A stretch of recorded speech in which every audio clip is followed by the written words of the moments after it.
के घर आईना नहीं होता, उसका खुद का पता नहीं होता,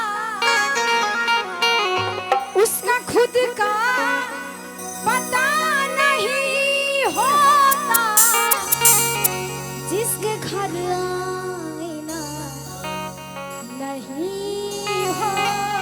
होता,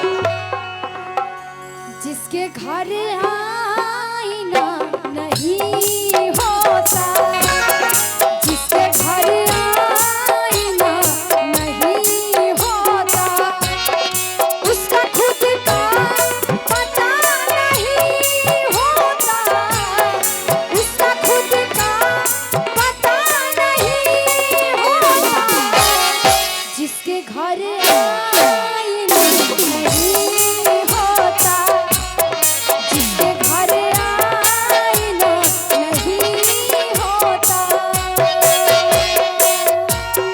तेरी उम्मीद तेरा इंतजार करते हैं, तेरी उम्मीद तेरा इंतजार करते हैं, ऐसा ना हो तो सिर्फ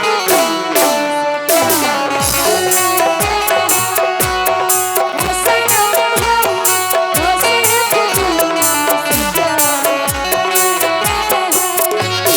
जिसके घर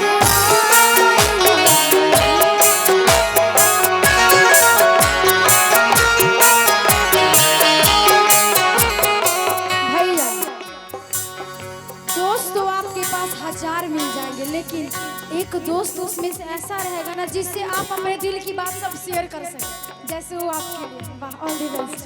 लेकिन कहना है दोस्तों की कमी नहीं होती,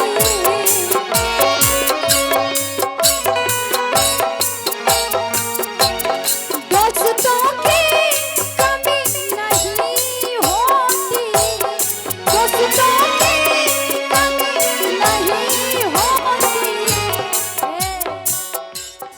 हर कोई आप सा, हर कोई आप सा नहीं होता, हर कोई आप सा नहीं होता, उसका खुद का पता नहीं होता, उसका खुद का पता नहीं होता, जिसके घर आईना नहीं होता, जिसके घर आईना नहीं होता।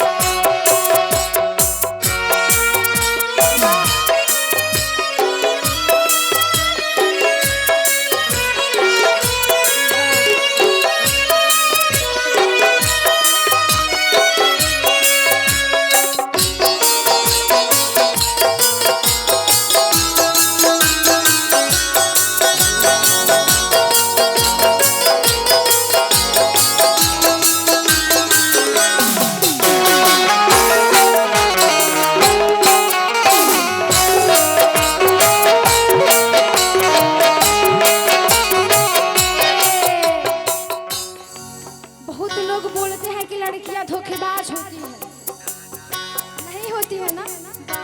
भगवान बोले जरा। हाँ,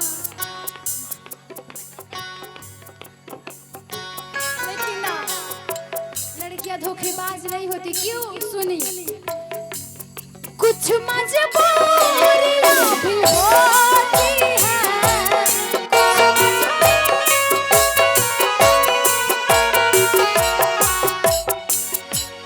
कुछ मजबूरियां भी होती हैं, कुछ मजबूरियां भी होती हैं,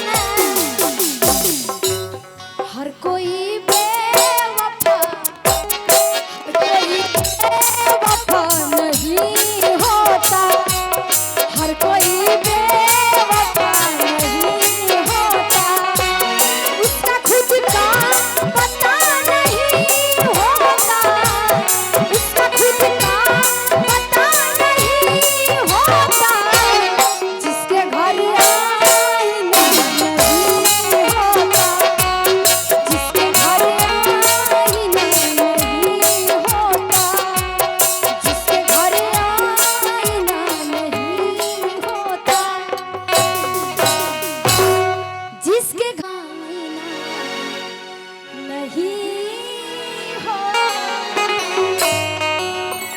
अच्छा लगे जोरदार